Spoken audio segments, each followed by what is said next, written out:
question. So we start. We can start now, right? And the first one is who? Ruby. Okay. And then we do the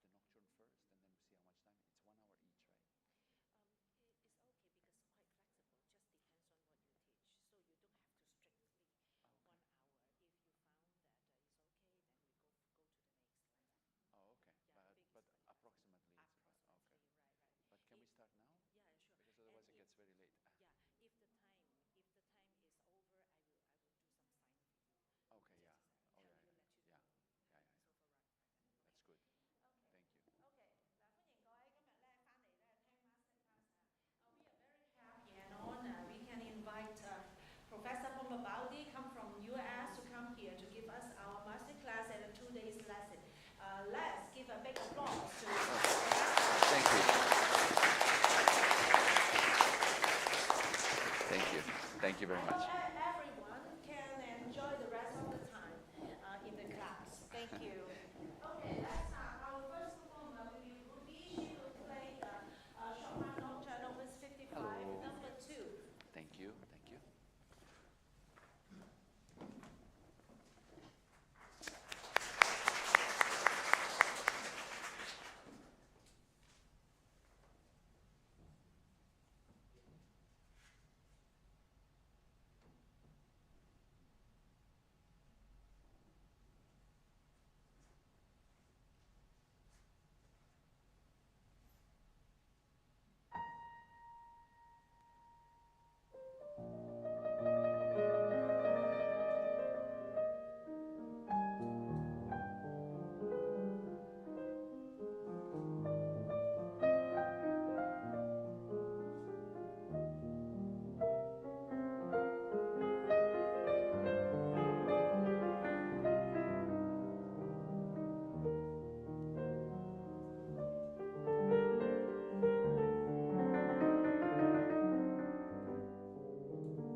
Okay, thank you very much.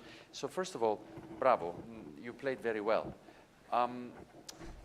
There is just a few general things that I would like to point out before we go into any details. So obviously you have a good feel for the music. You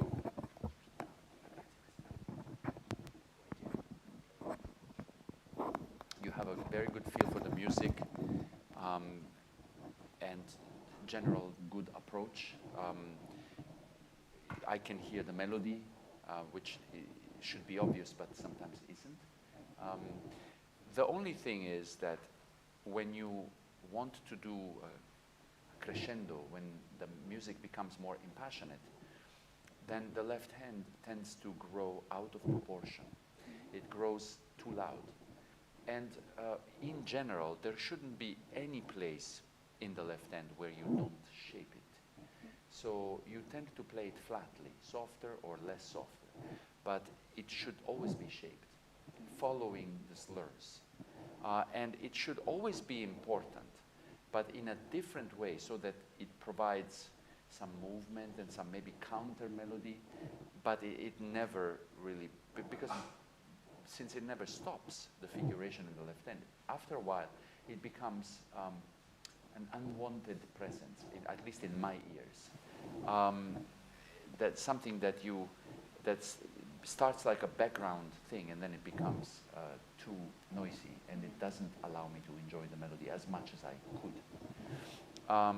At the same time, you don't want to disappear with it or make it unintelligible, or don't value it. You need to value it. It needs to be carefully crafted. It's just a matter of shaping it right so that it doesn't rival or try to rival with the main melody. And then in general, I find that a little bit more variety in terms of timing, breathing. I guess breathing is associated to timing as well, and also in terms of dynamics, could really benefit the piece, because otherwise it tends to become a little bit repetitive.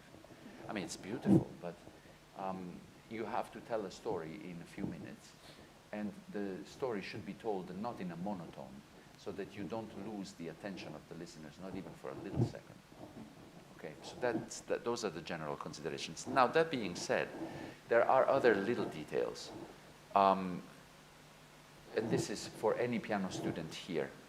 I don't often tell students, you must. I usually say you should, or I think. But in this case, you must not play this. And I don't care how many recordings you heard of it. It's wrong. This is played. So the double grace note, which seems like a double grace note, but it should be really called a trill preparation. It just tells you where the trill should start from. But the trill starts on the bass note, so not before. So, and this, you didn't do the worst possible thing that people do in general there, because the worst possible thing is this, when they repeat the same note. And I confess that when I hear that, my ears just shut down right away. You know, so don't ever do that. But I think you should really make a point to.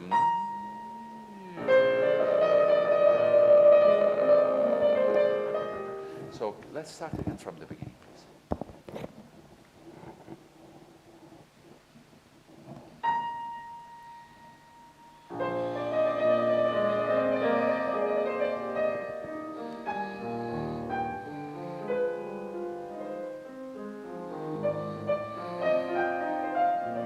Okay, how about this? Try the left hand.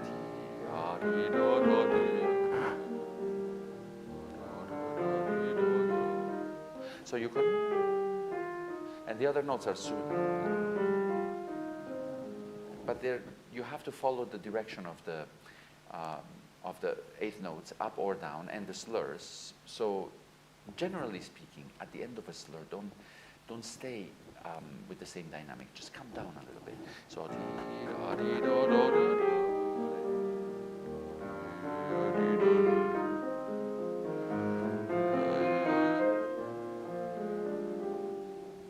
Then, you know, when you have 6 notes instead of 12, you have to shape it differently. Try it.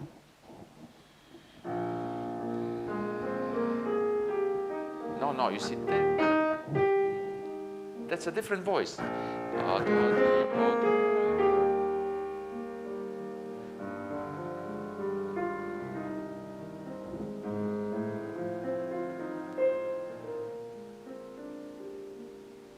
So you have to really weave this like a filigree.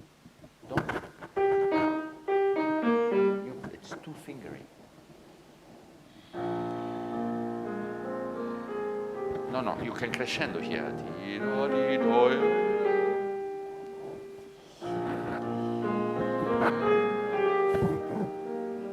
And now connect.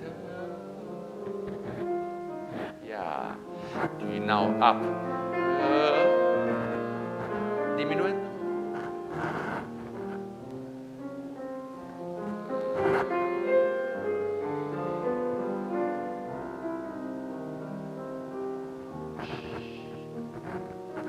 Piano. Yeah, so you want to crescendo here, but don't do it. No. So it's always about inflections in the left hand.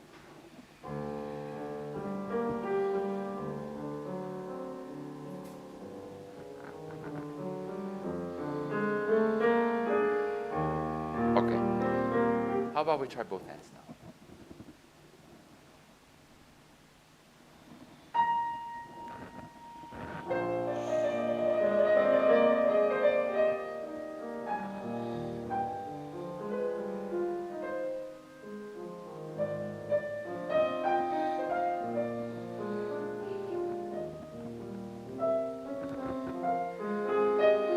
For example, here, I would change color a little bit. I know it doesn't say piano. There is a little bit of a hint of a diminuendo. But from here,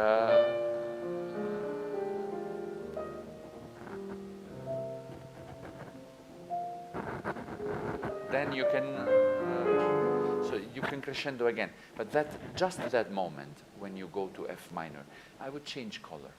And maybe also it's a timing thing as well. But one more time here, listen to this. If you can reach for that note.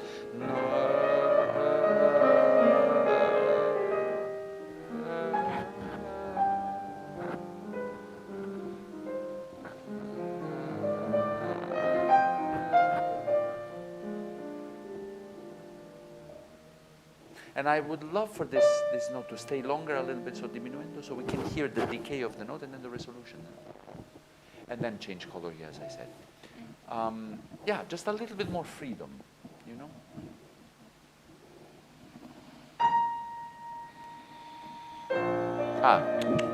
You pierce the silence already like this, and then you do. That's two very ugly sounds in a row. Maybe we can forgive you one, but not two. So it's enough. And this definitely. Then you can crescendo.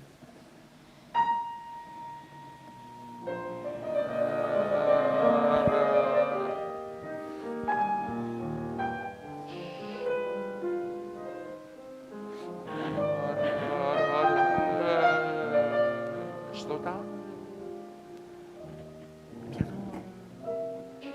No, that killed it. What is this noise? Am I making this noise with the microphone? Okay, then I'll try to move less.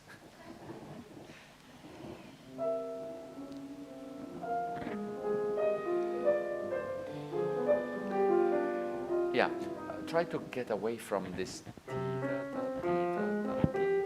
I hear a little bit too much rhythmic playing.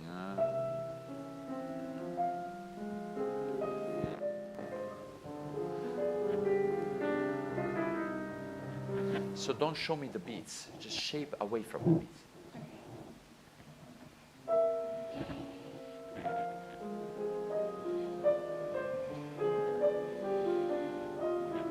Now we can crescendo a little bit.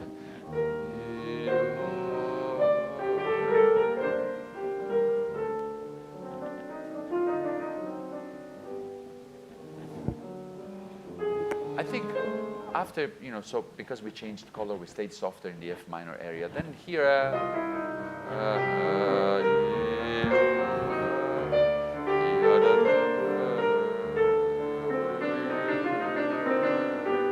you can play a little bit more and then show me the change. And then here it's the right hand, all of the right hand.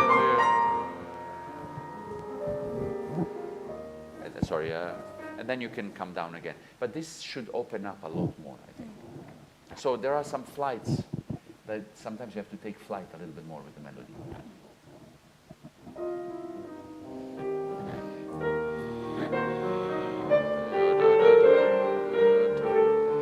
One more time, one more time, one more time.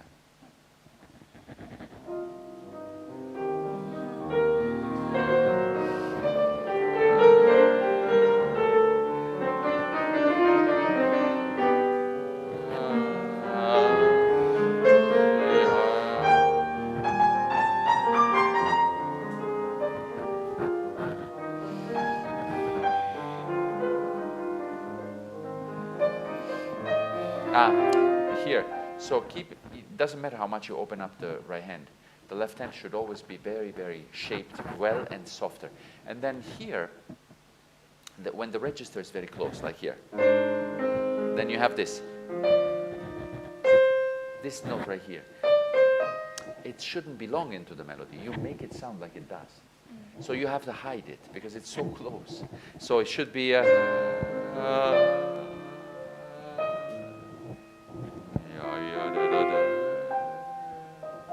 so try to do whatever you can to differentiate the melodies in priority order, especially when they are close register-wise.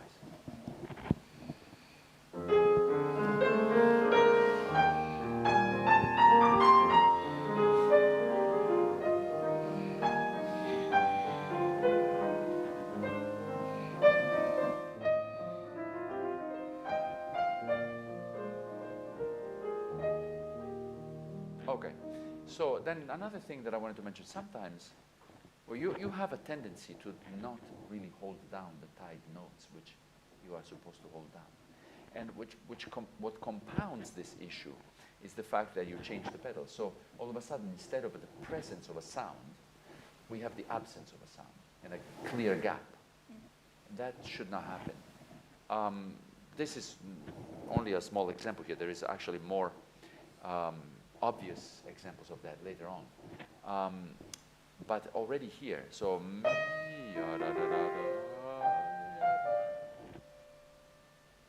we need to hear the dissonances. And then this takes me to another point, which is it would be nice when you change the pedal if you can also supply a little bit of finger pedaling. Because you don't seem to want this.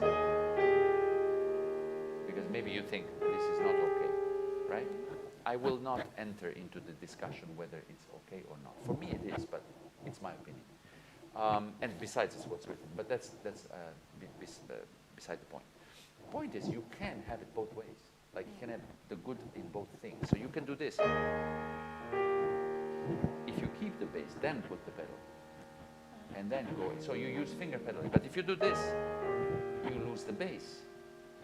Well, that sounds very poor, very thin, very naked, very unadorned, and very, I don't know, dry as a bone, and it shouldn't. Okay, so finger pedaling is what we call it, and sometimes it needs to go to the maximum extent that your hand span allows. Sometimes, like if you can reach that, then you can have no pedal, and you can. If there is dissonance, you can clean it, but you have the full harmony. You know, if you can't, you keep down what you can. Try. Where should I go? You can start from here again.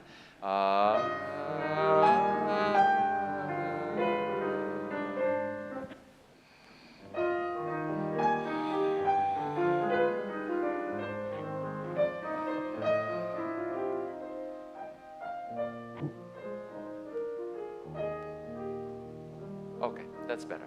Now, can you try this for me? Capture every note of the bass. Again, same thing. If you want to clean it, wait until you catch the G. Catch this. Don't clean it here too much. Now, if you want to clean here, I suggest at least you keep the A and keep the F. Why? Because, again, this schematic way of pedaling, where you lift your fingers, I call it antiseptic. So you're disinfecting the music. It's not clean, it's beyond clean. But you know, cleanliness is not always close to godliness. Sometimes it's not. So I'm not advocating that you make it messy.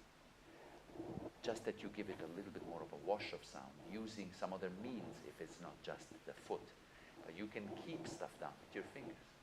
So if this is the chord, and you have the root is not maybe, the positions can change of the inversions, but you have to see it and keep it. So, we don't want to do. That's what you understand, right? Yeah. So it's just may not work right away, or it may, but if you practice it later, it's not too difficult. You might have to change some fingerings, or sometimes using some finger switching, like here, for example, so you can keep it when you change the value, for example. So let's try. If it doesn't work now, then you'll practice it later.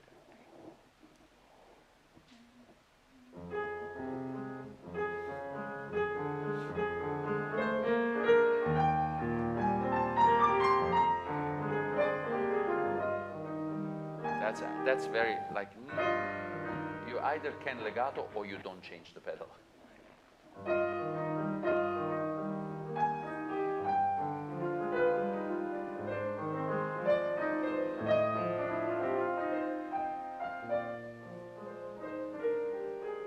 Nice.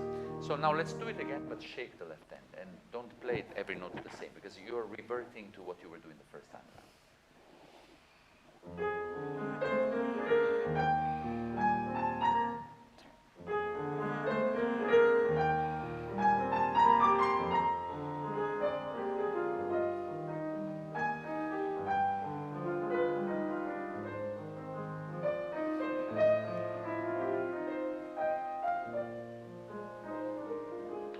Nice, continue.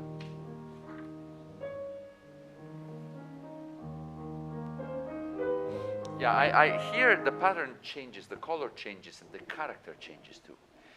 It's more delicate, and you know, it always feels like more nostalgic looking back, softer. And I always call it, this is the waltz moment. Chopin always has a waltz moment. So yeah.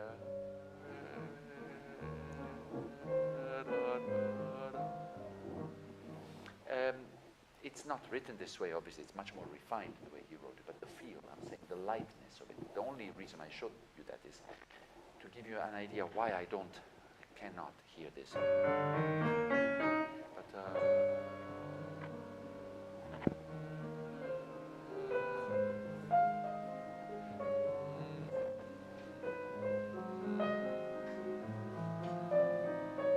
etc. So a little bit and more diminuendo, 6 notes by 6 notes, like the slur indicates.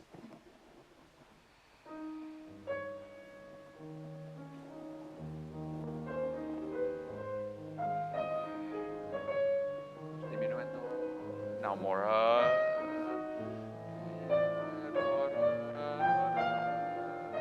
Piano, piano. Stay soft because it's a long way to crescendo.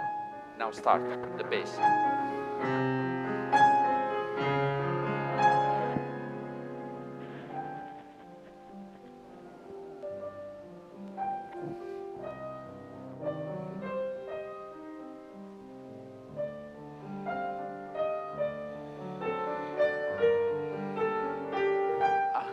The way the left hand is written, the span of the left hand, always makes it a little bit heavy, in the middle especially, but not heavy in the way that I would like with a crescendo and diminuendo. No, it's more like nothing, then suddenly, and then nothing again. Obviously not that bad. I exaggerated grossly. But I don't feel that you're playing it as a group. That's the kind of louder in the middle that I would like. But this, not so much. Okay. So, and then here I would also maybe, at first at least, use the left pedal. Just because it's the very first time that he writes piano, right? And so this,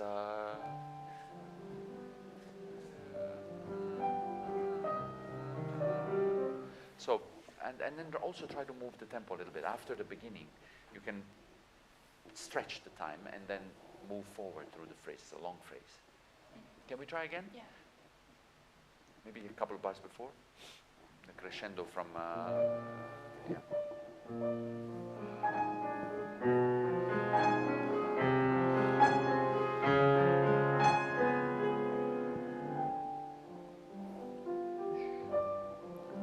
Now move the tempo.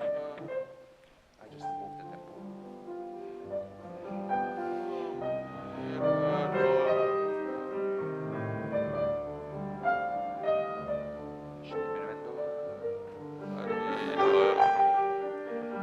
No, you see, you just play, you really play every note the same. It doesn't feel grouped together. So,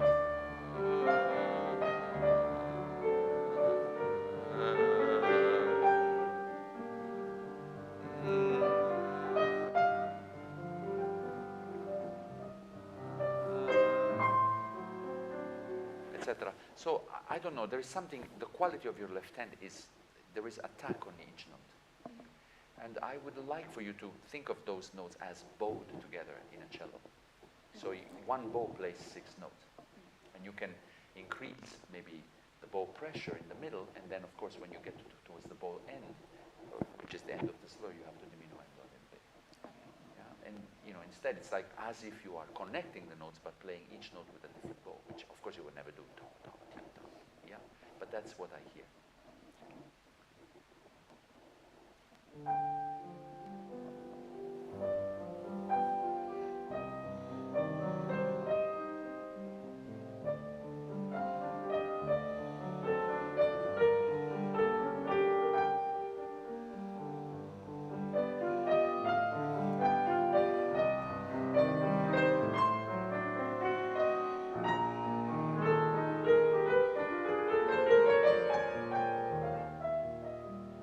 Okay, so this was much better. I think this was much better in terms of balance between the hands, in terms of beauty and poetry in the left hand, rather than just, a clerical way of playing it, like accounting for every note. But the other thing is, when you play a long melody note, you have to follow the decay. No, if it's forte, it decays to mezzo forte, for example. Then from you don't do decay and then spike up again. You have to match it.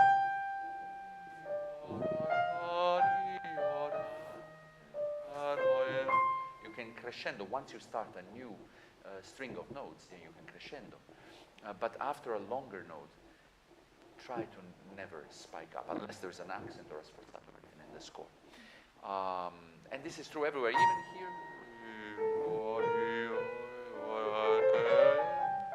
By the way, don't diminuendo too much there. But I don't even think you should diminuendo in the right hand. The diminuendo is later in the left. Can we try this one last time? From the same spot.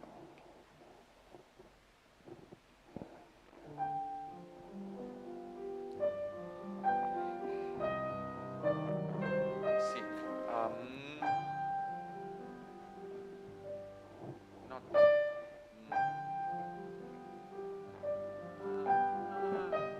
Then, not. That's what I'm trying to avoid. When you have a long note.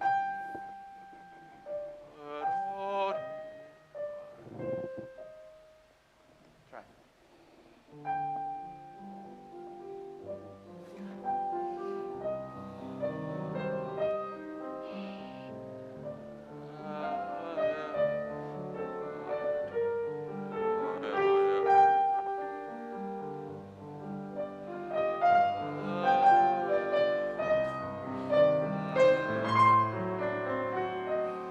Here, take some time. And even though you don't diminuendo quite in the left hand, but you don't play. Don't play like that.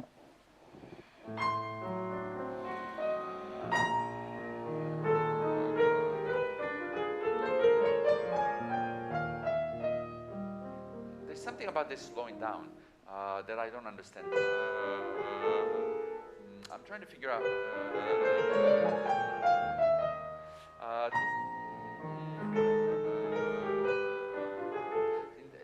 We have to separate this G from this. It feels kind of weird. If we can keep it together with the F, so that's fine. And so we have to connect these notes without this. You understand? So Yeah. two different voices.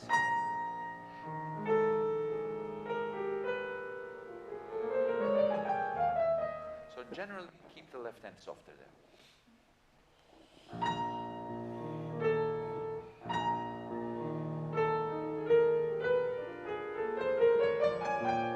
Not bad, not bad. I mean, that question of separating the voice is much better. But then don't.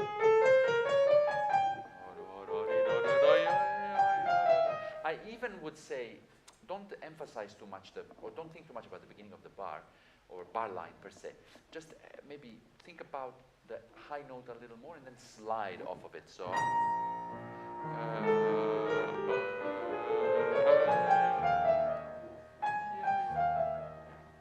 It feels a little bit unnatural, like held against its will.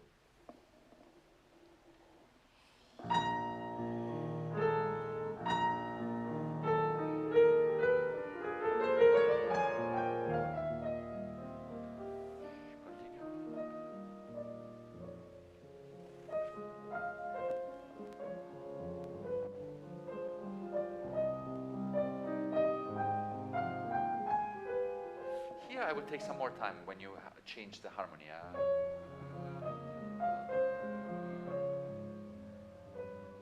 Then,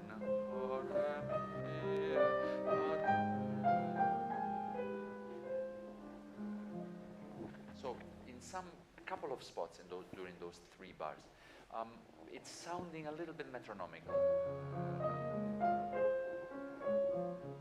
It's not as special because the harmony is very special here.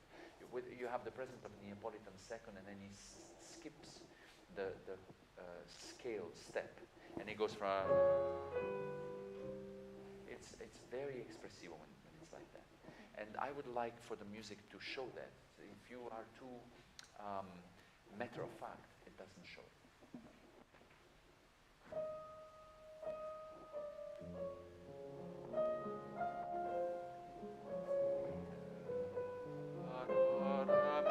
Then you, of course, here take time. Now go again.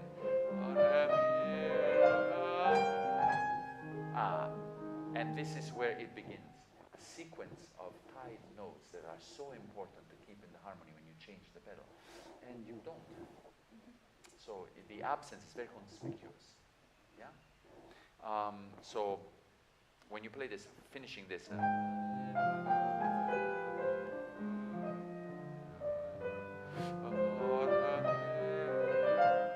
now here.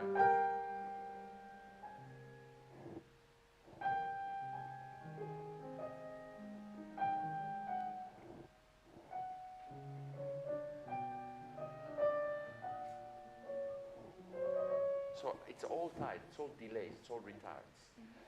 And you have to connect them. 2 voices in one hand.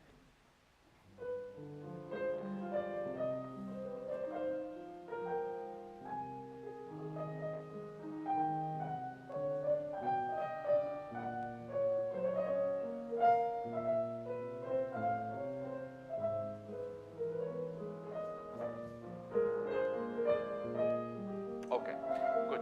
So now that was better. Can we have a little bit more sound in the middle of these 4 bars? So start soft here.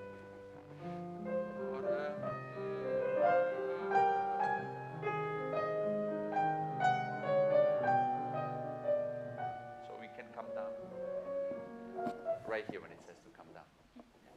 If you don't gain some sound, then there is nowhere to go. You did. Did you hear it? Vaguely, kind of. Pay attention to it.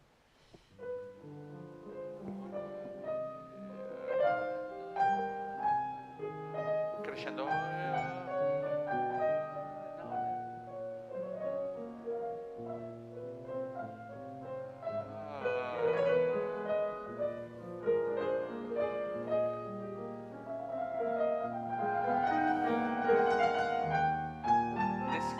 Crescendo here, if you can have more on the trills in the crescendo, give it time. I mean,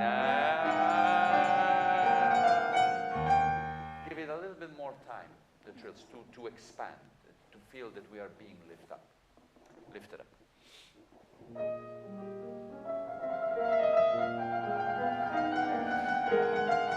Yeah, if you can, don't.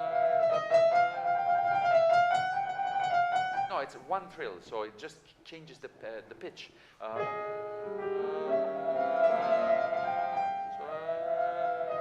No, don't separate it. Okay, try.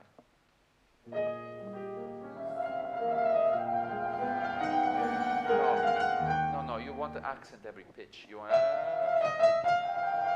You did this. Just crescendo. I don't.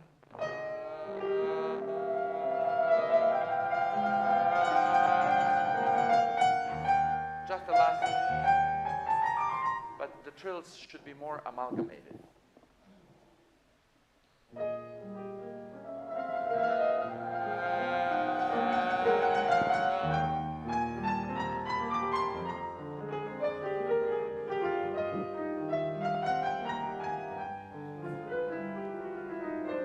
Okay, let's try to be as smooth as we can with the seventh notes underneath. So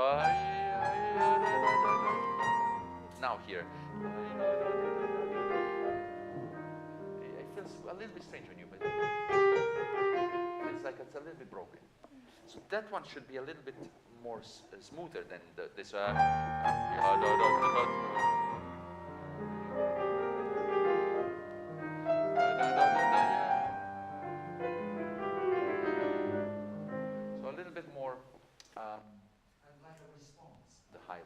Not exactly in the same mode. Yeah?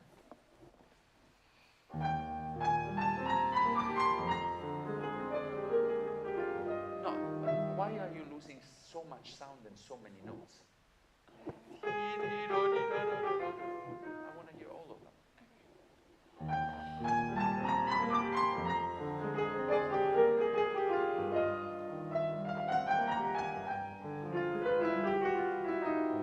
But it feels like, is it because you're trying to place the notes in the left hand somewhere? Is that affecting? I think so, maybe. But that's not what you should worry about. That take care of itself.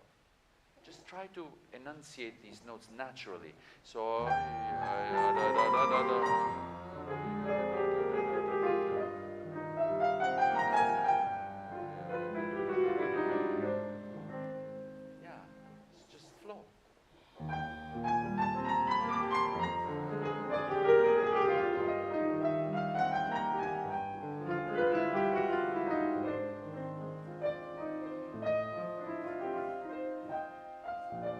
you left the E flat. For a moment you have these three notes together almost.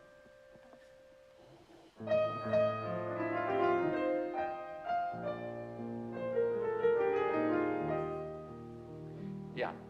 So just to be clear, this is the main melody.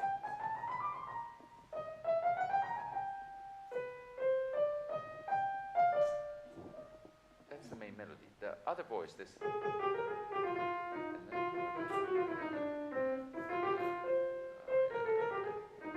It's not main melody. So that being said, everything is important, and definitely if priority number one is this top, then the middle is priority number two. But sometimes I don't hear it clearly. I don't hear this hierarchy very clearly. Sometimes the bottom gets too loud, and then, as I said, the other element of this is in this duality is that one is more passionate, but also not so freewheeling and flow forward. But the other one is more natural, more flowing. This one you hold, this one you don't hold. But you don't rush, just let it flow. It's like a resolution. Do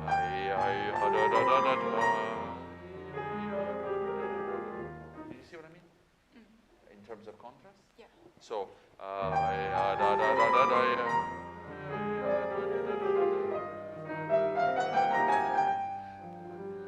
sorry.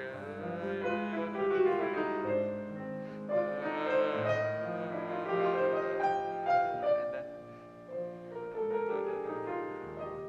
so follow this note. It was a little bit too loud. So, can you do from the fortissimo?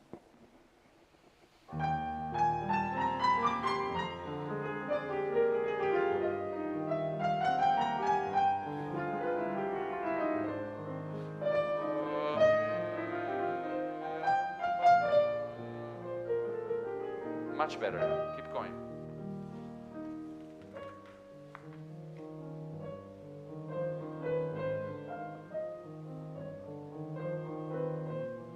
Why do you play always the wrong note then?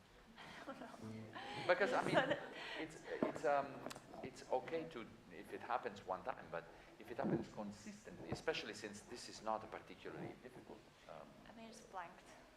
Okay. Well then. Better keep an eye on the score and fix it right away, because it becomes a habit. Then you measure the distance every time. I just wanted to say this part should stay more melancholy, like we talked about before, and the little waltz element. So it's similar to before, but the lightness of the left hand diminuendo in each group of 6. Try.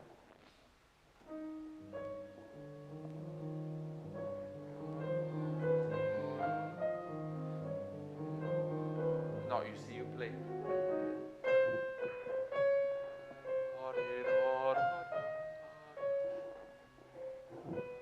So the do after that cannot ever be loud. Certainly not this type of attack. No, if you play that soft, you're in trouble. A little more.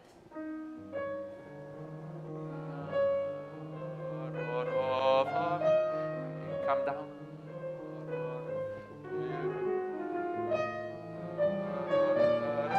Come down. Now crescendo.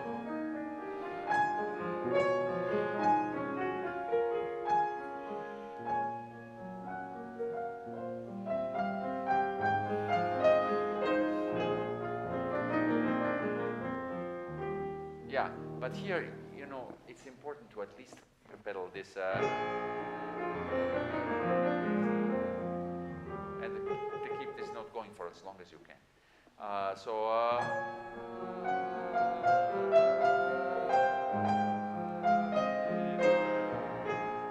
This one too.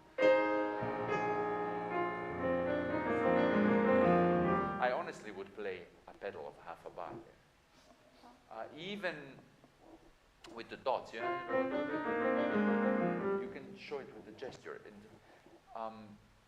you looked horrified there for a moment. You really, your mindset is everything needs to be so clean, but there is no atmosphere that way. It's like you're under a microscope. You're seeing the molecules of it. You don't see what it looks and sounds like as a whole. You know, it's like going to a museum to admire a Monet painting and then bringing a magnifying lens and watching it like this. I mean, yeah, I guess it has its usefulness, but at some point, don't you want to step back and admire it? And that's what you should do.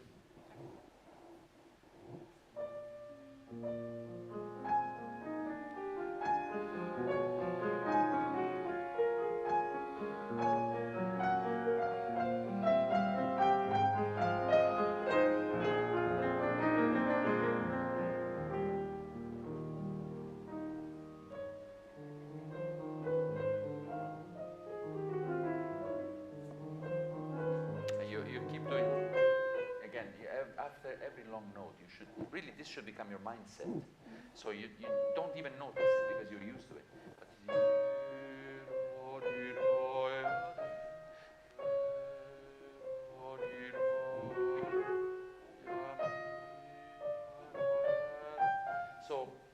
crescendo immediately after, because you have to string a group of notes together. Yeah, but not the first one.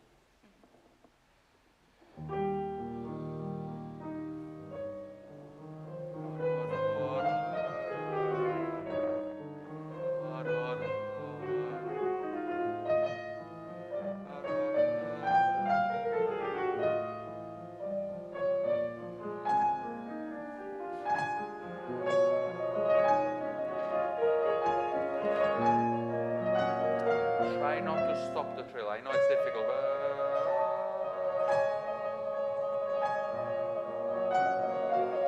until you have to change pitch. Keep the trill going.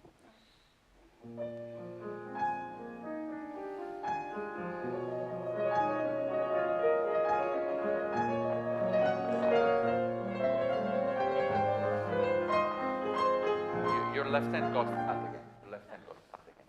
And you did stop the trill, although only for a short time. Better than before. But it should not stop.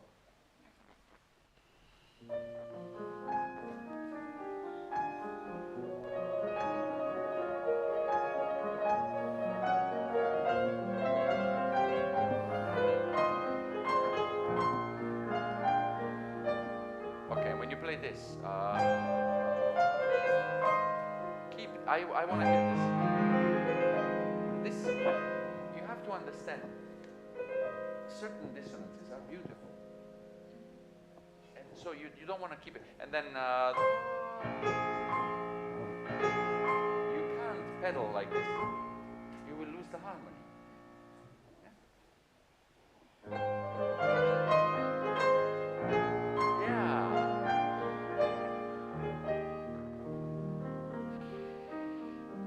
Now, don't bump here.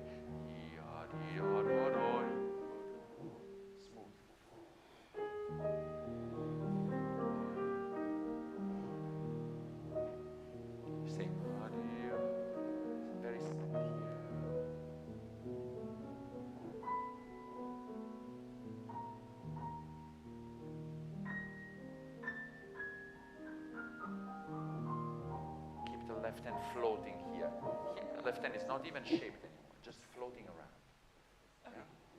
Try.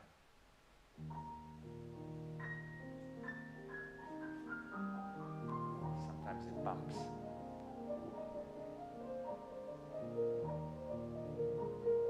And the quintuplets, if you can, diminuendo. Not only there's a diminuendo in general, but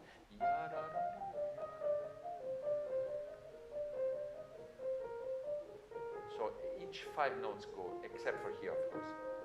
Then it starts anew. But so the left hand.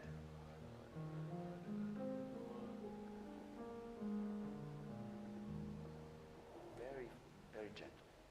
So maybe from bar 58.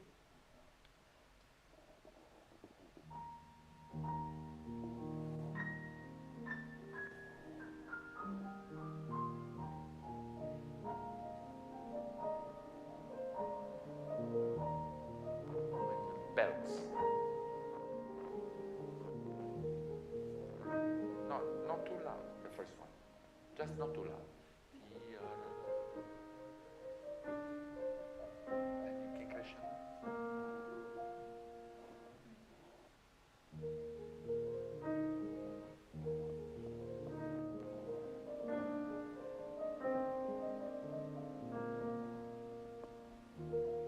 I knew you were going to change the pedal. You know, you could do this.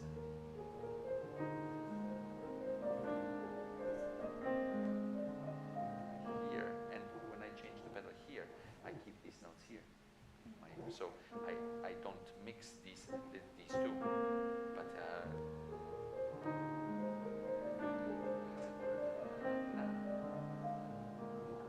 then you can keep that because it's actually part of the same chord, which is a dominant 7 with a pedal point. So why would you change that?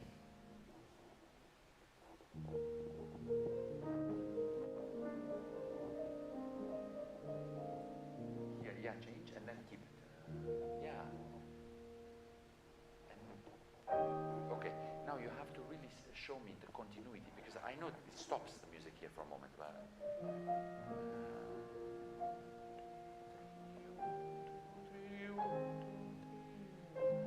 it's still part of the same music.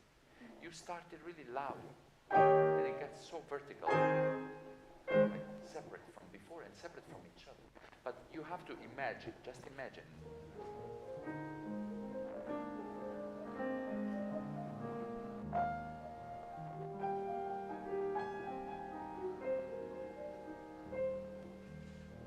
So imagine that thing keep going.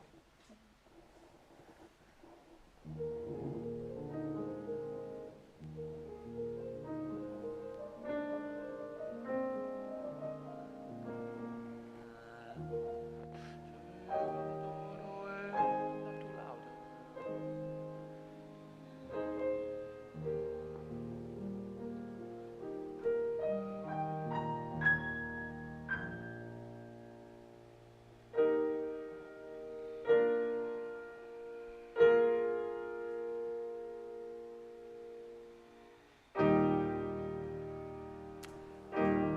I don't know about that, you know.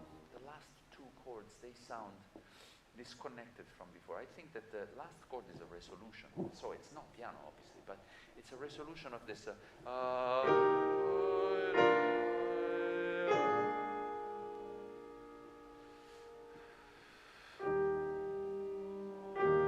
Maybe the second one can be more. But this one is more like a, to me, after this part, dreamy, suspenseful.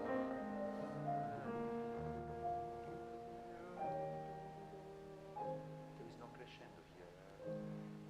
It's all diminuendo. Actually, I don't know why you crescendo. Now, obviously, it's a crescendo. And sol fa la.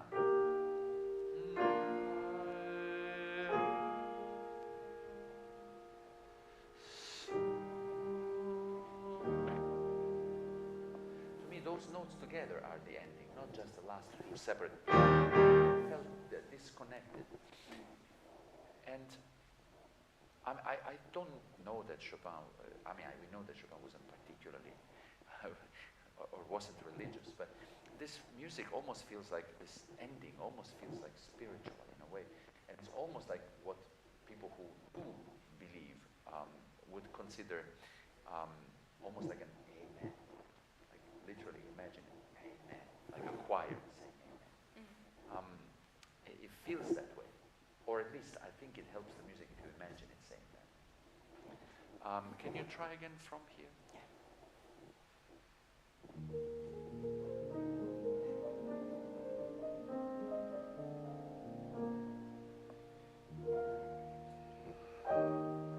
Diminuendo, diminuendo, diminuendo.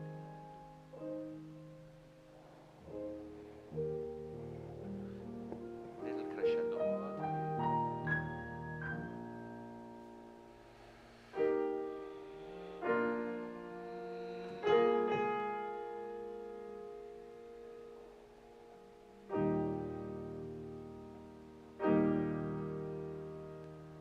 Voice well though, don't. So fa la.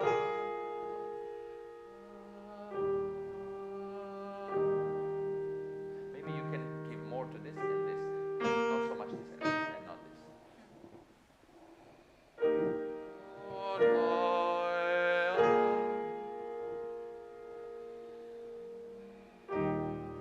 Can you do? Put your hand like this. It's like a claw. Can you use 1, 2, 5? Not 1, 4, 5. It's ugly fingering for that chord. Terrible fingering. 1, 2, 5. Try this. Yes. Yeah.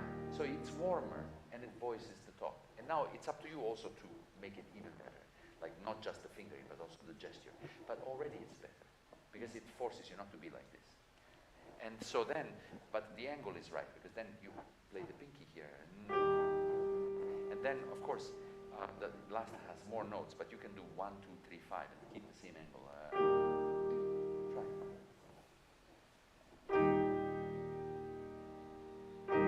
Yeah, it's warmer. It has to be warm, not punchy.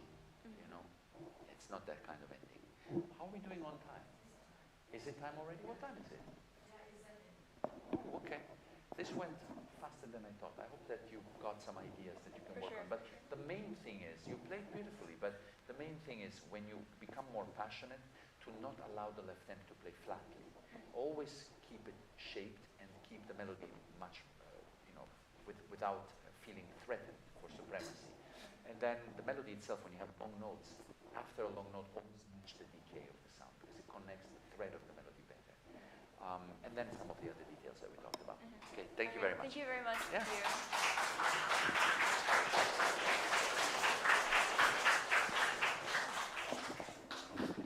Do you want this back?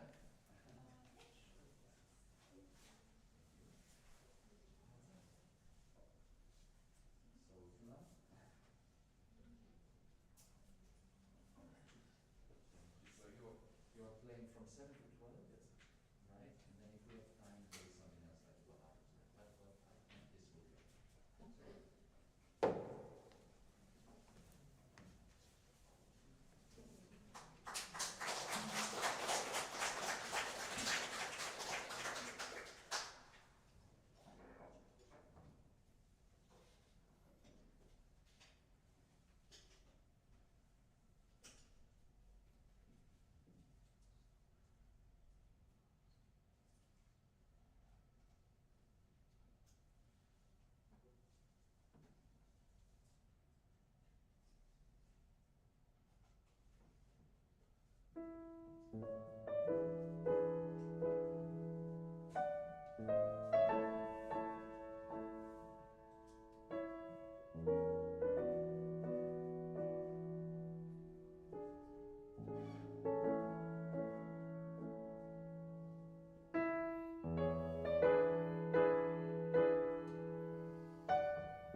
Thank you very much. So yeah, overall, I mean, these are very well played. But I tell you the same thing that I said before. Even more so here when you start with number 7. Why change the pedal at every chord? Why change the pedal at every chord? It's so dry. And aside from the fact that even if I didn't see it written differently on the score, I still would tell you that it's too dry. But it's written, you know. Can I try this piano for 1 second? Because I don't know it. I have never touched it. So, you know.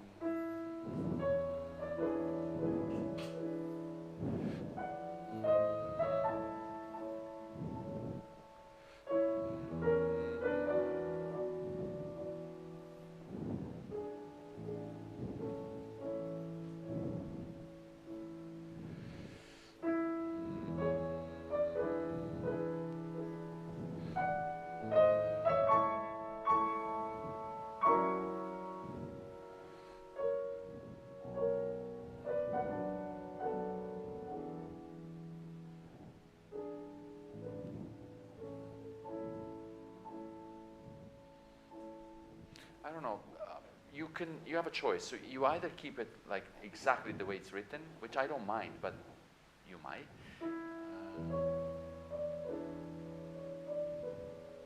This is the way it's written. Oh, you could do this and change here by keeping, and then you play this. Do you see what I mean? Yeah. Did you see it? Yeah. Then here, kind of a change here. Change here. You can change on the second note. If it bothers you, you can do this.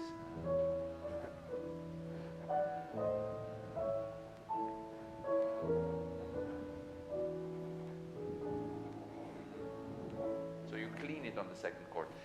Or you keep it. Because this is like a dream. It's not real.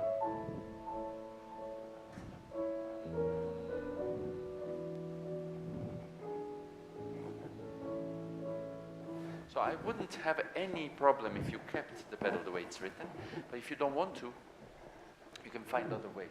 But certainly change pedal at every beat is the farthest away from what this should sound like in my view. Try it, please.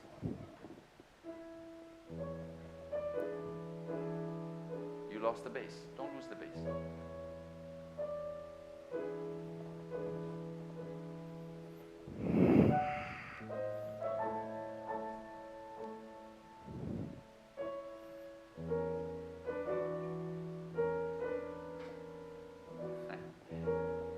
To change on the short note, maybe. You can find ways. But so you don't even want to try. You don't even want to consider keeping it. You don't even want to try keeping it. Keep the pedal the way it's written. Just look at it and try one time the way it's written. It's going to force you to find a different sound, right?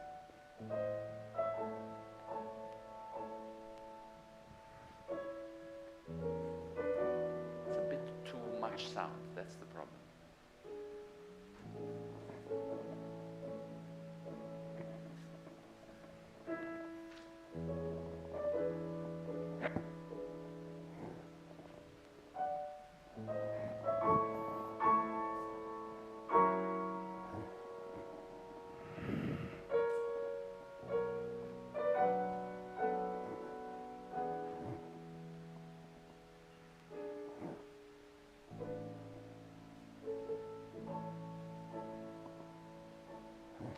Right.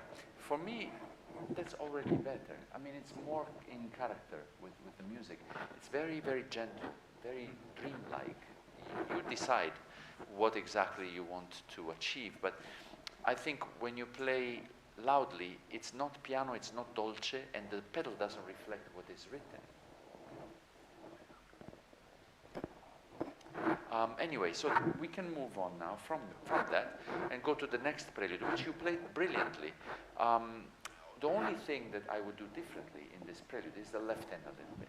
Because it's true that your left hand is a little bit neutral. Like, kind of, it's okay balance-wise, but nothing much going on. But now, if you play the way it's written, you could do either this,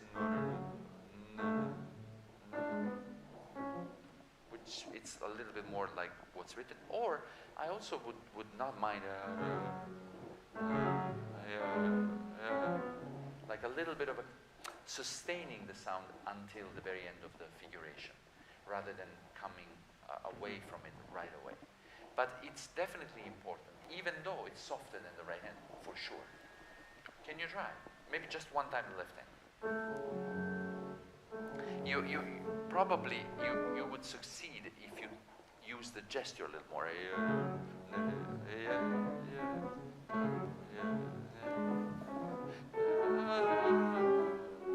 Right.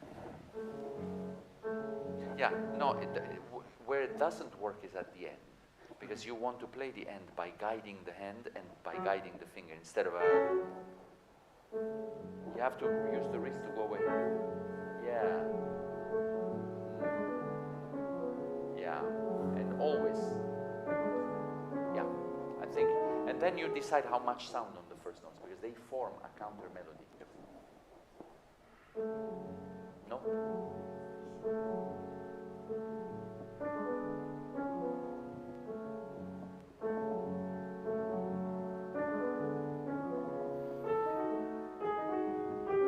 Don't stop the gesture.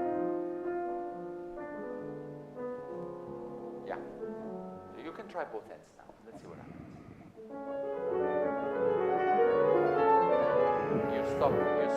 You stopped doing what you were doing in the left hand. And the other thing, do you want to show the thumb or the pinky? But how both? Because right now it's very unclear. You want to do this or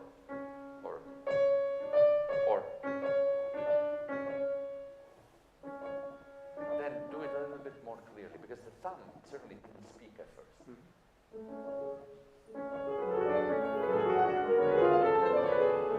And can you reduce volume? Can you reduce volume a little bit for the middle? Gesture.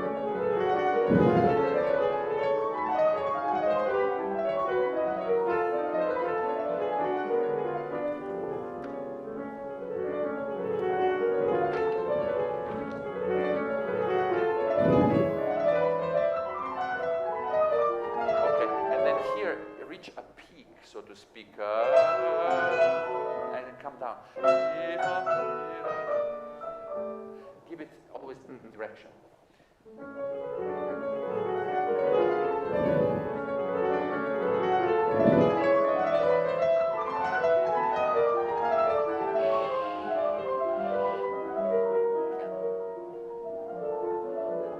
Start crescendo.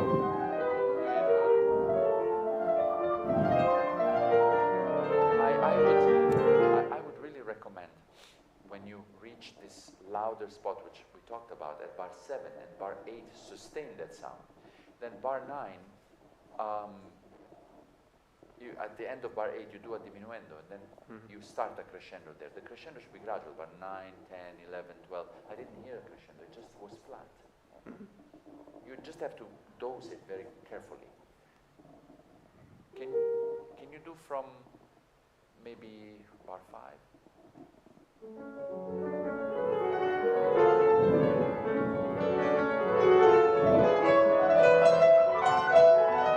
Come down. Piano now, piano. Crescendo. More.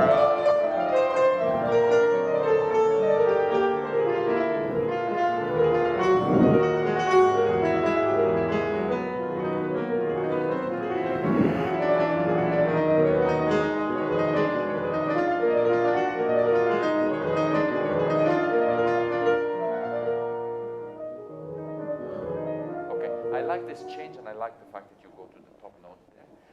Can you show only one of these two notes?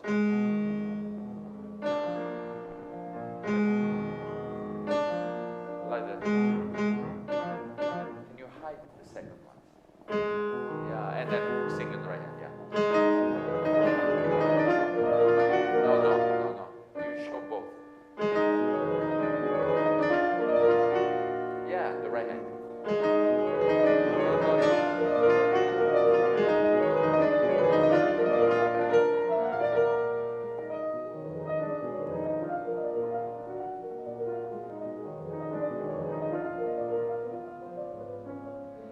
here as legato and pedaled as you can.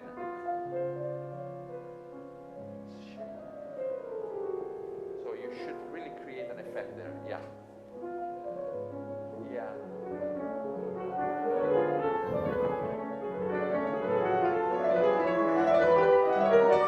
Okay, good. So let's try one more thing. And I know you're not gonna feel like naturally inclined to do it. You have to force yourself a little bit, just because I'm asking you now. But then if you don't like it after the lesson, you just forget about it. But can you change the pedal every half bar rather than every beat? At least in some cases, like every time you have this. Then change here, and of course here change. But no here, then so basically the first part of the bar, do it in one pedal. And let's see what happens.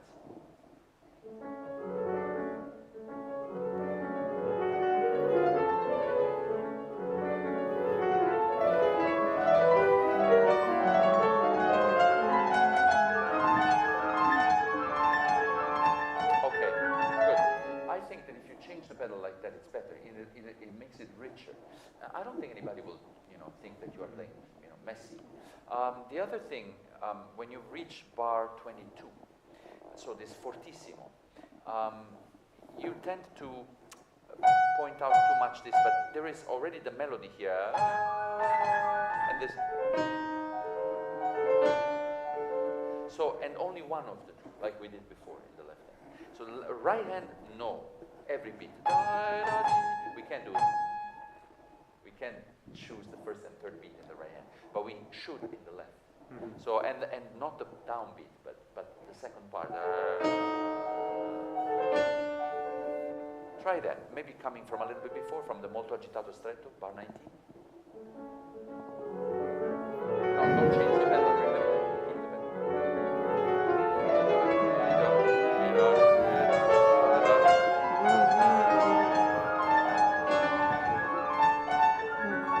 No, you have to finish it. No, hide this note, hide it. So, yeah. No, don't show the F sharp. Show the G sharp, yeah.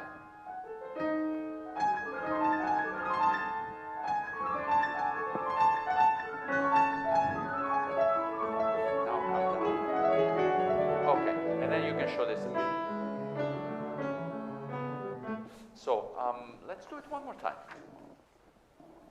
I mean, maybe here, maybe from wherever you want. Yeah.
Would be a little bit longer with the G natural or Neapolitan second.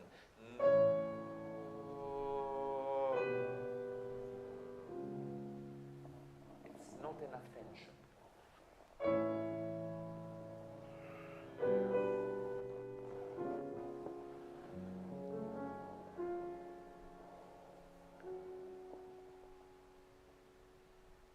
Yeah, so in this prelude, there's several things to think about. What to show, how to show it, how to pedal, and how to keep the left hand from becoming anonymous, while at the same time not becoming obnoxiously loud with it, because obviously So now the next prelude, I think I would like for this to have more depth. By that I mean to imagine the dark abyss in a very bottomless ocean, you know, and so when you play this, I don't feel that. I don't feel the wash of this.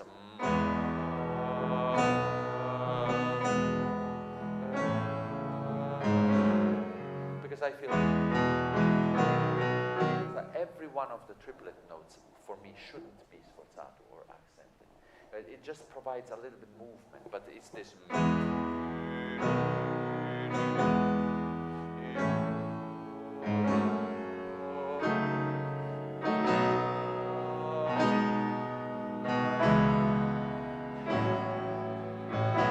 So to imagine this, you can decide maybe it's too fast like this. So sorry.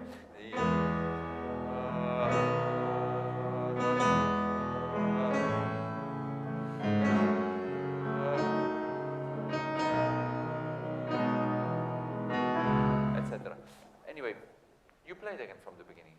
Think about something different, not every note accented.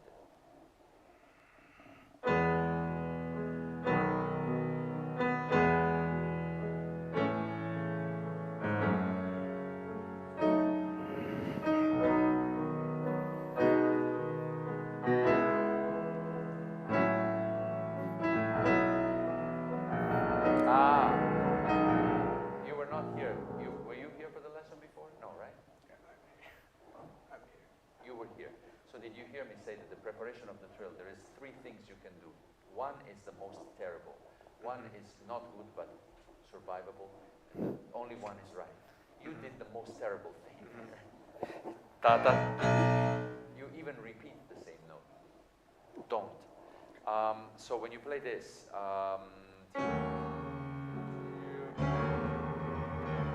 or you have to imagine a drum roll. So the drum roll doesn't start ta-tam, it starts right away. And this is true, for example, here in the funeral march, which this is not that dissimilar from. I know it's major, but you know, the same feel. So, by the way, a little movement.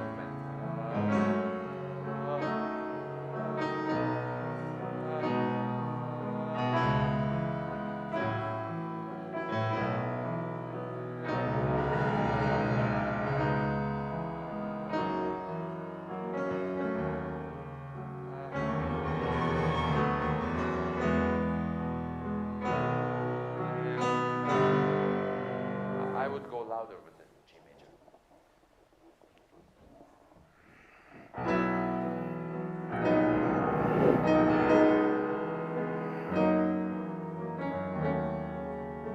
No, don't start it before. Yeah.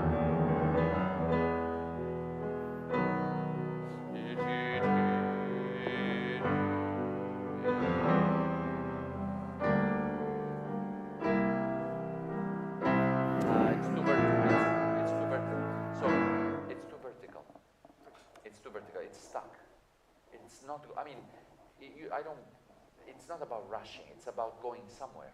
So if you go,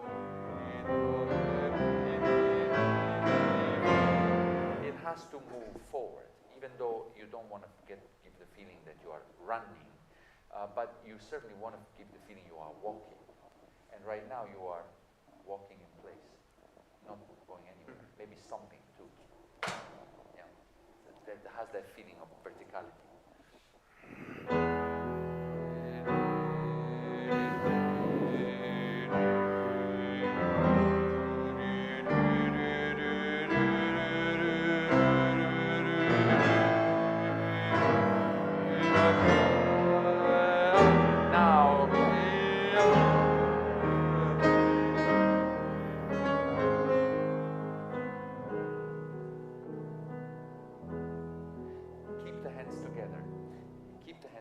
Because there is a certain hymnal quality to this, no? And purity to it. So if you do too much of this, it's not the place here. There are places for that, but not here. Can you do from the forties?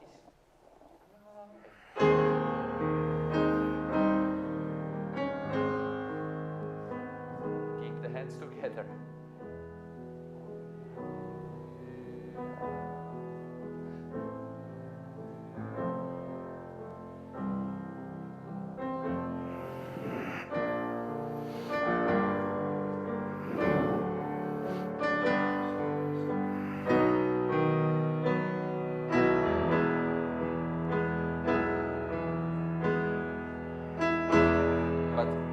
So the last chord is loud. The other two previous, the first and second beat, were not loud enough.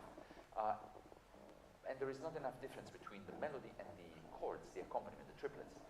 So I feel you need to, for example, there is no reason for us to, maybe I notice it because it bothers me, so I notice it a lot. But the third note of each triplet, the chord, I notice it too much. And it bothers me because it's so close to the line. So when you play it, to me, this interferes.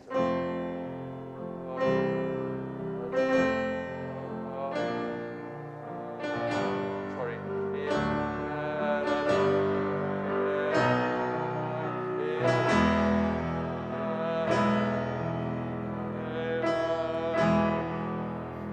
It can be very loud, but there is always like a distribution of the strength. Can you try maybe from here?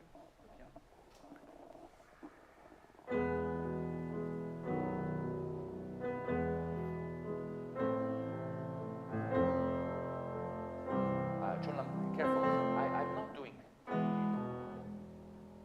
It's not this sound. So it comes from this. It's softer, but it's connected.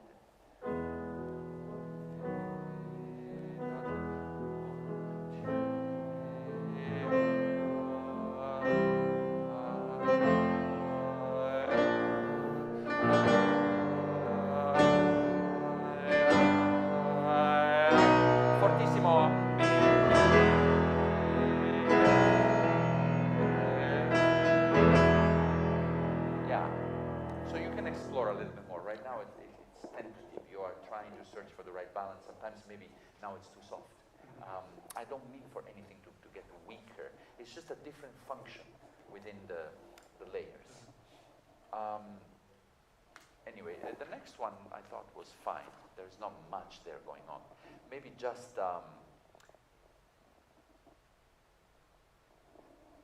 before the very ending there was something. Obviously this is always the same thing, the drum roll. But let's play it. It's so short. Let's play it again.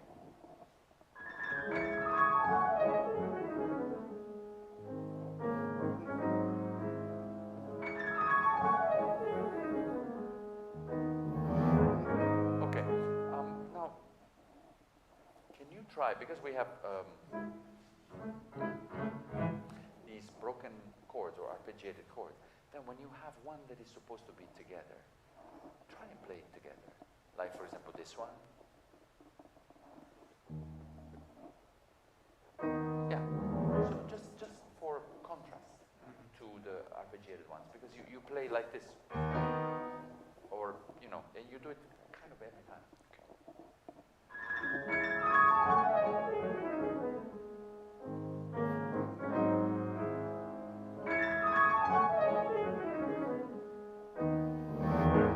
Okay. So now another couple of things. This is obviously the lightness, this passage here, that's fine. But when you play this part here, can you imagine like a choir singing, like commentating? And then again this.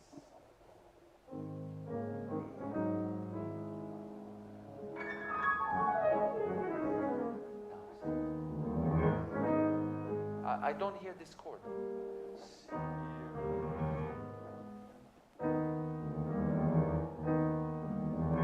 Barely. You focus so much on the trill that I barely.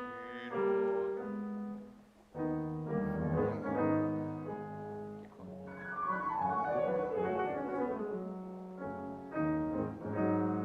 Short note is important.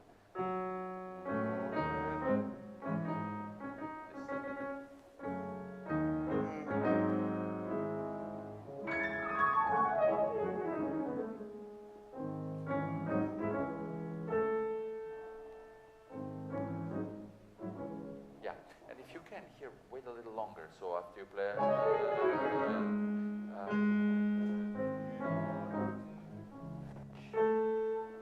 save this one. So we can hear.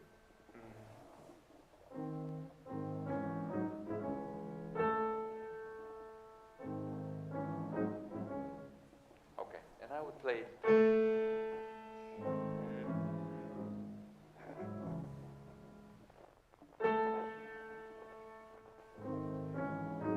No, diminuendo. See, there is a slur there. It doesn't matter it's a downbeat. There is a slur that ends there. So this has to be. This is the softest. And then, no, it's an exiting sound. There you go. Yeah. So, can you do again from here? Maybe the last one. And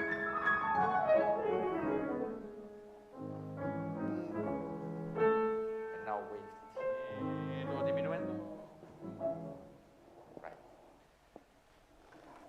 Okay. Now this is similar in a way to a nocturne. We were talking about nocturne before. In that,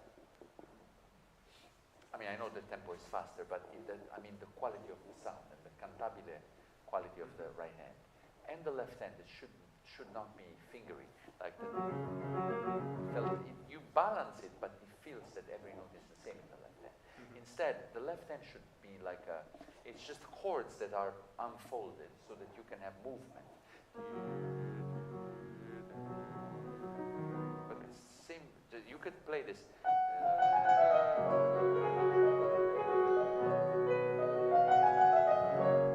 That's what it is. But then. So try to not be like very fingering the left hand.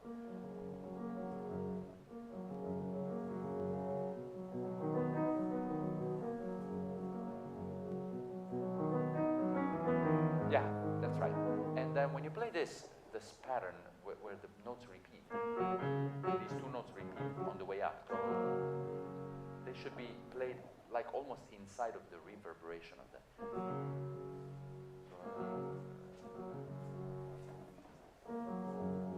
Yeah. So different feel for the fingers, more relaxed. And then this is different pattern. So we want to hear a little bit more crescendo diminuendo. Yeah. Yeah.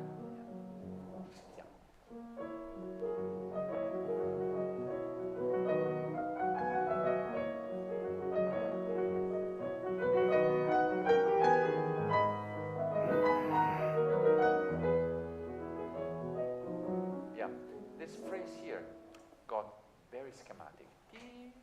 Ta ta ta ta ta ta. Very same sound, very same timing. Maybe we can find a way to vary it.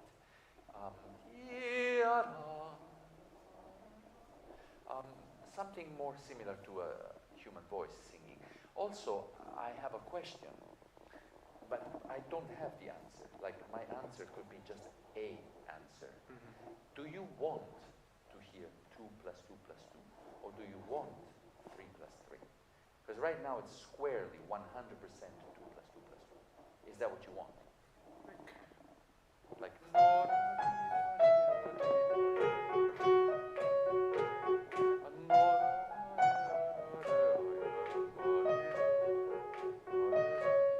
so, or you want to alternate it like I would prefer.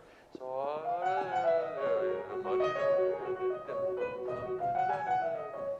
I exaggerated cross circles, but 3 plus 3, then 2 plus 2 plus 2. You can alternate that. And the left hand stays out of the way if you keep it soft. It's a little bit like this.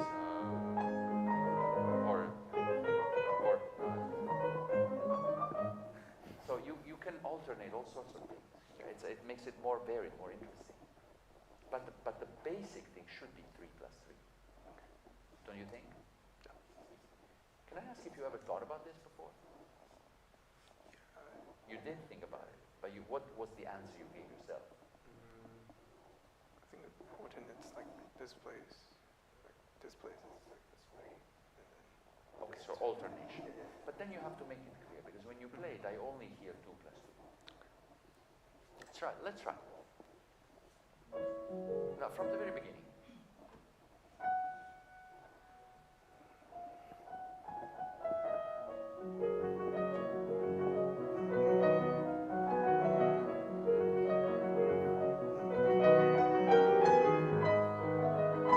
Now let's piano fade away.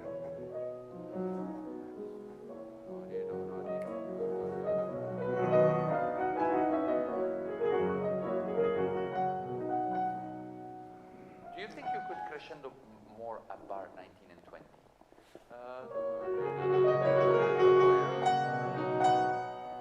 Because then you can come down.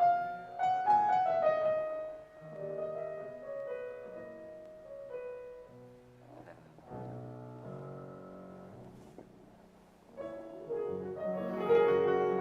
no, even more, even more. Right hand.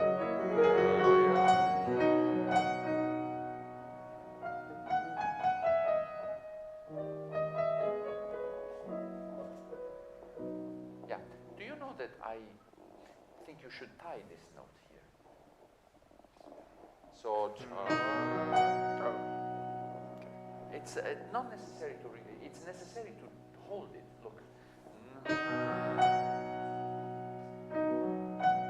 Yeah.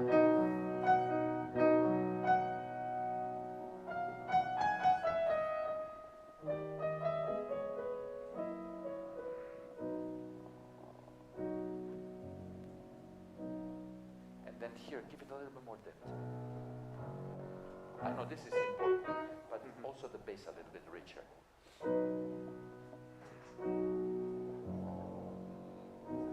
Almost like a soft timpani, but timpani. Yeah. Yeah. And also, again, because by now you expect me to say this, right? More pedal.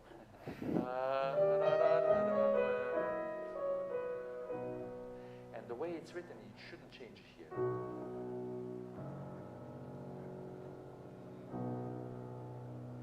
And F sharp with B natural. You could, depending on the acoustics, depending on the piano, but at the very least, don't change it from here to there. From here to here. Then maybe if you really must, delay the change. Change it slowly. Okay? Try the ending one last time, and then we go on.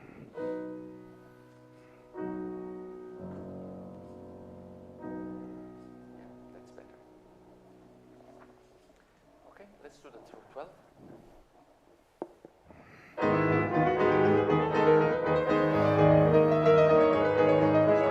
When you play this, of course, there is accents on the downbeat. I know, but imagine there is an accent on every downbeat. At least for the first 4, and then so you can crescendo, should crescendo. Each accent also grow louder. Don't start all out. Yeah, da da da da da da da. So each one, you still maintain the direction upward.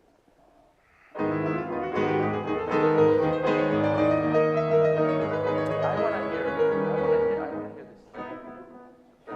So no. Only the first one. No, more. Yeah.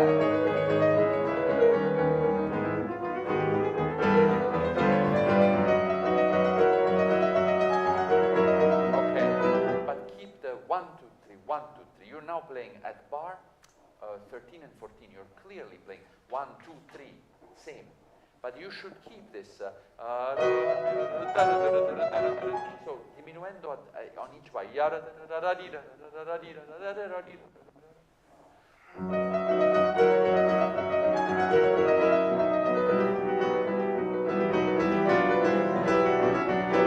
Okay, so with that moment when you reach the B major, even though with the pedal of dominant until bar 17, when you reach that moment at bar 13, it's a little bit less somber and more elegant than it was at the beginning, when it's more driven and almost so determined. Here it's more elegant.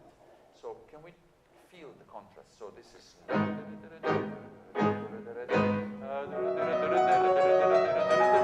so more beautiful, you know.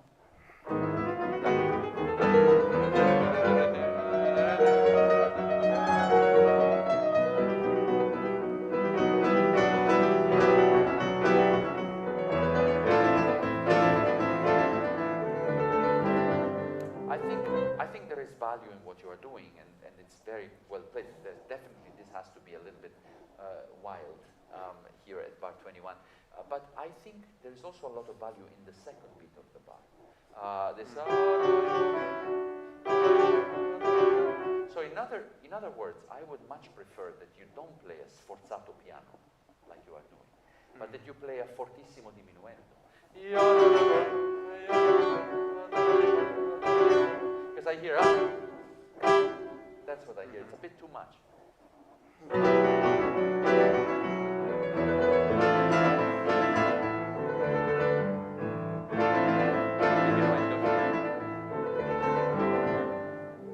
Yeah, just like we said at the beginning, that when you have a sequence of accents, but in a sentence that is going with a certain direction, up or down, and with a crescendo even marked, the accents cannot be all the same.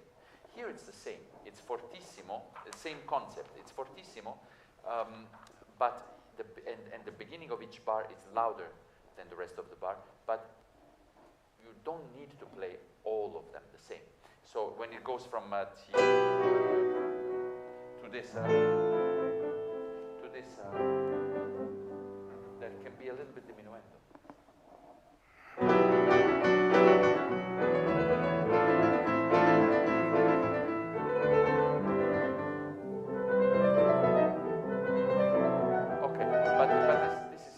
Show the difference.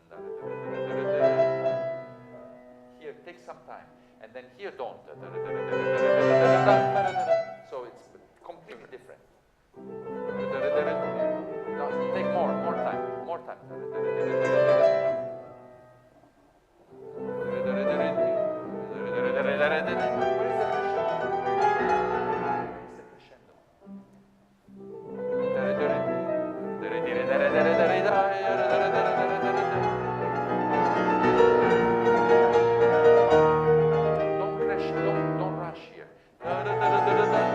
Because of the technical thing. You don't be like, oh, I have to show that I can play this in tempo. It's more dramatic.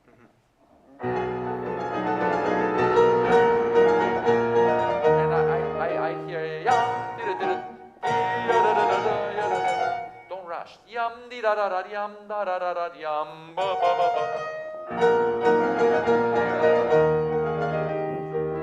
Okay. Can I hear this one more time, maybe from here?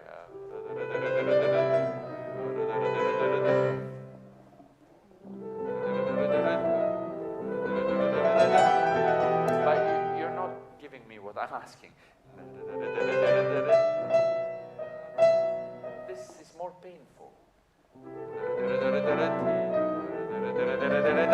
And this is more determined. I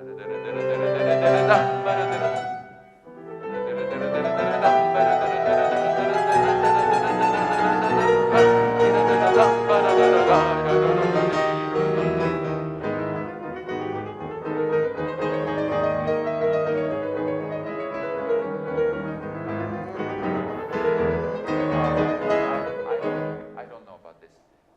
It's too, like everything if you combine everything that is written here, right hand, left hand, two voices in the right hand, two voices in the left hand, because one is, so everything is doing the same thing. It's like you have a group of instruments playing together, but they don't phrase with any variety. They do only the same thing. I think you can do different things. So, for example, the right hand doesn't need to be done anymore. Maybe crescendo more like an elevator crescendo, you know, not like steps like this, just more smooth. And really the crescendo is longer. So even the downbeats, they have an accent, but it can be less than before, and focus on the shift of the harmony, so the changing bass.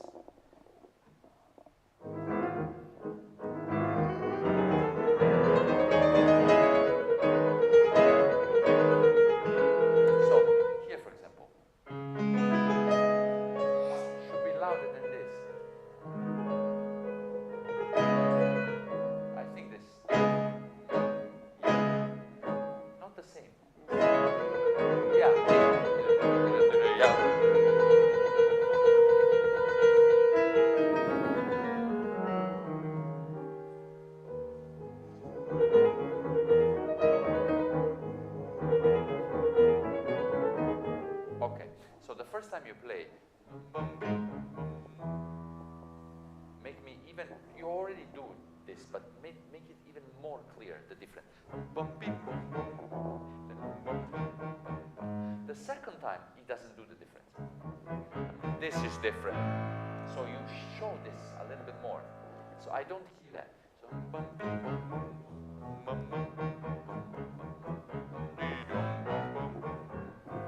and again, because it's Neapolitan seconds, there's plenty of Neapolitan seconds here.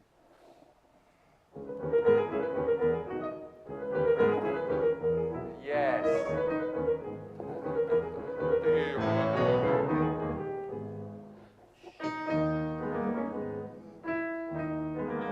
Okay, I don't mind whatever you do with your hands here, with how you arrange it, but it should be more legato.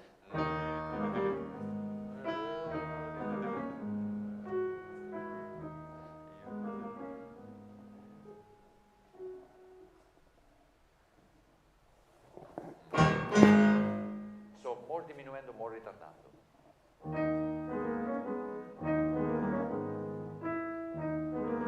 You know, you play this, then, and then this goes down, that should be up. So,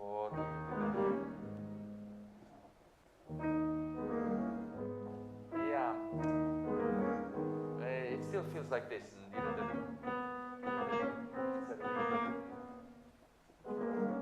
Yeah, it's very hard to do it. Slow down.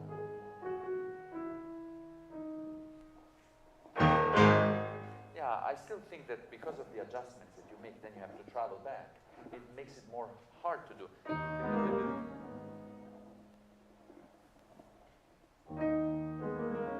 Yeah, I know. It's a little bit inconvenient to me. You know, by practicing, I'm sure you can. But you could do maybe the best of both. So if you just do this, like,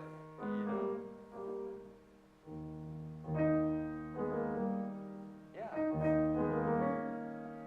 yeah, then you can shift the weight. And then, but remember, you have to go up with the last.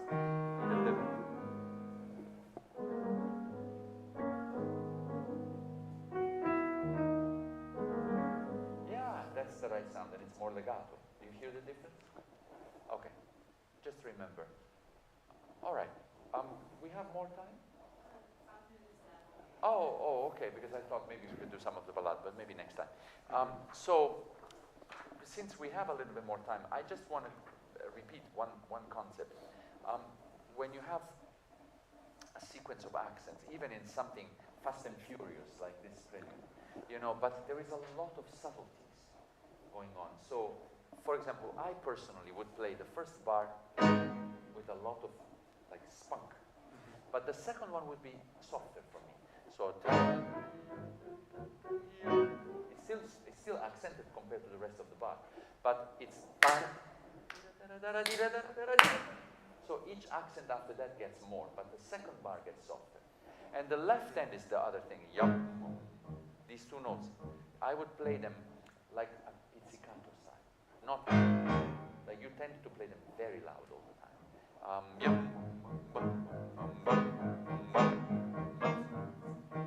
Can you try just the left hand? No, remember, different. So loud and then not so loud. Then more, down. Same. Done. Yeah. Now, why don't you try the two hands together to do this? Okay.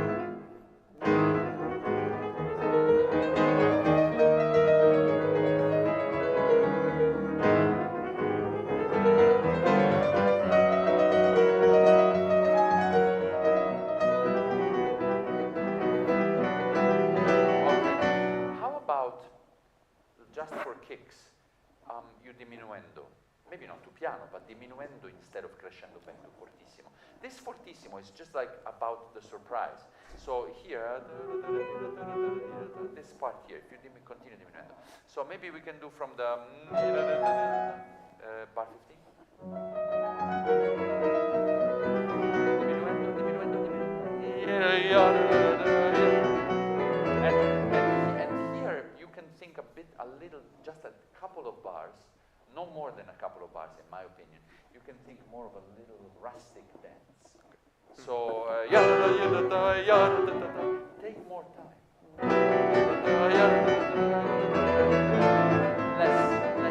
Less. Piano now.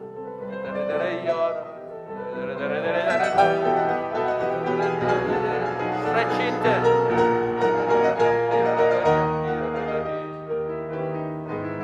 Okay. Here again, I would stretch it more. And then here, keep it in the same pedal. So can you maybe use longer pedal here? Because it feels so staccato. Yeah, to make sure that it's enveloped in pedal. Otherwise, you could. I mean, I won't go as far as saying that you should experiment with the middle pedal as well. But that's. I mean, yeah. I don't even consider that a step too far. Even though I know that when Chopin wrote this piece, the middle pedal didn't exist yet. But just like for Bach, as I always said, if it had existed, he would probably use it. Anyway, just yeah. But this for me feels a lot more interesting, more beautiful, and it doesn't lose the virtuosity and it doesn't lose the drive unless you make it, lose it. But you are not. And then here, play together the hands because this makes it less weak. To play together makes it less weak. It makes it more heroic. So can you do from here? So louder and a little bit softer.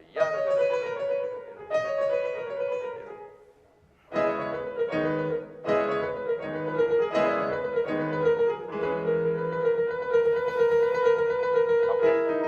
Think about something else. Feel softy.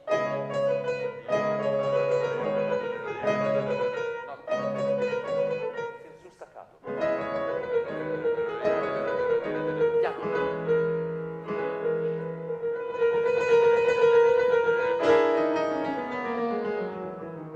Even here, not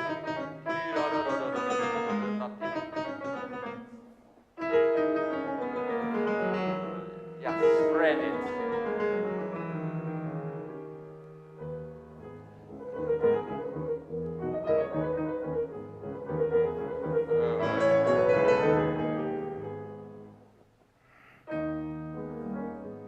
Nice. Slow down.